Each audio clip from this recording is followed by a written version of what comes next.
നമ്മൾ മലയാളികൾ ഇത്രയും കാലം കേട്ടുപഴകിയ കെട്ടുകഥകളിലെ എല്ലാവരെയും നമുക്കിനി സൂപ്പർ ഹീറോ ആയിട്ട് കാണാൻ പറ്റും. ഞാനിപ്പോൾ പറഞ്ഞൊരു സ്പോയിലറാണ്, പക്ഷേ ആ സിനിമ കണ്ടവർക്ക് മാത്രമേ ഇത് സ്പോയിലറാണെന്ന് മനസ്സിലാവുള്ളൂ. അപ്പോൾ ലോക മൂവി നിങ്ങൾ മസ്റ്റായിട്ട് തിയേറ്ററിൽ പോയി കാണുക. ഇത് മസ്റ്റ് തിയേറ്റർ വാച്ച് മൂവിയാണ്. മിന്നൽ മുരളിയൊക്കെ OTTയിൽ ഇറങ്ങിപ്പോയി തിയേറ്ററിൽ കാണാൻ പറ്റിയില്ല എന്നൊക്കെ ഉള്ള പരാതി ഉള്ളവരുണ്ടെങ്കിൽ ഇതിപ്പോൾ തന്നെ പോയി കണ്ടോ. നിങ്ങൾ ആർക്കും കണ്ടതുകൊണ്ട് കാശ് പോയി എന്ന് ഒരിക്കലും തോന്നില്ല. ആൻഡ് ഇത് ഇന്ത്യക്കാരുടെ അല്ലെങ്കിൽ മല്ലൂസിൻ്റെയൊക്കെ സൂപ്പർ ഹീറോ മൂവി ഫ്രാഞ്ചൈസിയിലെ ഫസ്റ്റ് മൂവിയാണ്. ഇതേപോലെ ഇനി കുറേ പടം വരും ഗൈസ്. ഇതിനകത്ത് കുറേ കിടിലൻ ക്യാമിയോസ് ഒക്കെ ഉണ്ട്. ആരാന്നൊക്കെയാന്ന് പറഞ്ഞാൽ ഒത്തിരി സ്പോയിലറായി പോകും. ചില ക്യാമിയോ ഒക്കെ നമ്മളിങ്ങനെ കണ്ടിരുന്നു, അത്ര അടിപൊളിയാണ്. അതിലെ ഒരു ക്യാമിയോയിൽ ഒരാളുടെ മൂവി ആയിരിക്കും മേ ബി നെക്സ്റ്റ് വരാൻ പോകുന്നത്. ഇതൊന്നും സ്പോയിലേഴ്സ് അല്ല. ഇനി പടം എങ്ങനെയുണ്ട് എന്ന് ചോദിച്ചു കഴിഞ്ഞാൽ ഡയറക്ഷൻ, ക്യാമറ, ആക്ടേഴ്സ് എല്ലാവരും നല്ല അടിപൊളിയായിരുന്നു. ആൻഡ് കല്യാണി പുള്ളിക്കാരി നല്ല അടിപൊളിയായിട്ട് ആ റോള് ചെയ്തു വെച്ചു കേട്ടോ. എനിക്ക് ഭയങ്കരമായിട്ട് ഇഷ്ടമായി.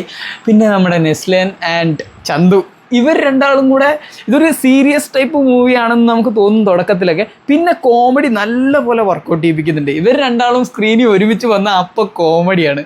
പുള്ളിക്കാരന് ഒരു രക്ഷയില്ല, ചിരിച്ചൊരു പരുവായി.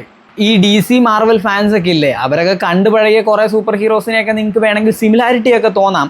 അതുപോലെയൊക്കെ തോന്നുമെങ്കിലും ഇതിനകത്ത് നമ്മളുടേതായ ഒരു നമ്മളുടെ കേട്ട് പഴകിയ കഥകളില്ലേ, അതൊക്കെ വെച്ചിട്ട് മിക്സ് ചെയ്തിട്ട് നല്ല രീതിയിൽ സിങ്ക് ചെയ്ത് ഉള്ളൊരു സ്റ്റോറി ലൈനാണ് ഇതിൻ്റെത്. അപ്പം ഇങ്ങനെ ഇതിൻ്റെ ഫ്രാഞ്ചൈസി വരുന്ന സമയത്ത് എല്ലാം കണക്റ്റഡ് ആയിരിക്കും. മേ ബി നമുക്ക് ലാസ്റ്റ് അവഞ്ചേഴ്സ് പോലൊക്കെ ഒരു യുദ്ധമൊക്കെ കാണാൻ പറ്റിയല്ലോ. സൂപ്പർ ഹീറോസ് ഉണ്ടാകുന്ന സമയത്ത് സൂപ്പർ വില്ലന്മാരും ഉണ്ടാവണ്ടേ, സൂപ്പർ വില്ലന്മാരും ഉണ്ടാവും. ഓവറായിട്ട് ഞാൻ പറഞ്ഞ് കുളവാക്കുന്നൊന്നുമില്ല.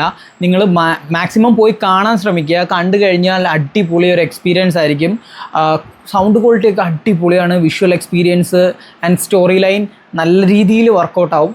നിങ്ങളൊരു ഇച്ചിരിയെങ്കിലുമൊക്കെ ഒരു എന്താ പറയുന്നത് സൂപ്പർ ഹീറോ ഫാനീസൊക്കെ ഉള്ള ആൾക്കാരാണെങ്കിൽ ഇത് വിട്ട് കളയണ്ട കേട്ടോ. ഇത് നിങ്ങൾക്ക് കണ്ടു കഴിഞ്ഞാൽ നിങ്ങൾക്ക് ഭയങ്കരമായിട്ട് ഇഷ്ടപ്പെടും.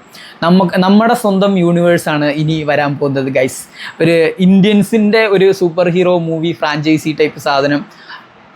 ഞാൻ ഒരു മാർവൽ DC ഫാൻ ബോയ് ആണ്. അപ്പോൾ അതുകൊണ്ടാണ് ഈ ഒരു പറയുമ്പോൾ ഈ ഒരു എന്താ പറയുക എക്സൈറ്റ്മെൻറ്റ്.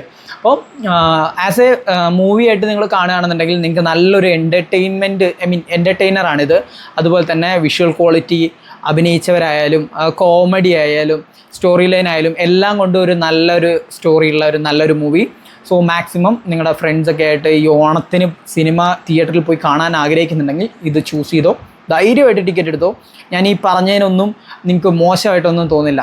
അതുപോലെ തന്നെ സിനിമ കണ്ടു കഴിഞ്ഞാൽ അവിടെ ഇരിക്കുക. ഒരു പോസ്റ്റ് ക്രെഡിറ്റ് സീനും എൻഡ് ക്രെഡിറ്റ് സീനും ഉണ്ട്. അത് രണ്ടും കണ്ടതിന് ശേഷം മാത്രം ഇറങ്ങി പോവുക.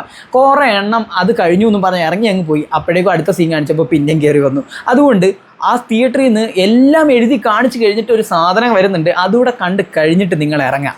അപ്പോൾ അത്രേ ഉള്ളൂ. നിങ്ങൾ ഈ മൂവി കാണാൻ പോകുന്നവർക്ക് ഇത് വേണമെന്ന് ഷെയർ ചെയ്തിട്ടോ. ഇതിനകത്ത് സ്പോയിലറൊന്നും പറഞ്ഞിട്ടില്ല. സോ കേട്ട് കഴിഞ്ഞാലും അവർ കുറച്ച് ആകാംക്ഷ കൂടുന്നേ ഉള്ളൂ. ഇച്ചിരി കൂടിയാലും കുഴപ്പമൊന്നുമില്ല, അതിനുള്ളത് അതിനകത്തുണ്ട്. അപ്പോൾ അടുത്ത മൂവിക്ക് കാണാം. Bye bye.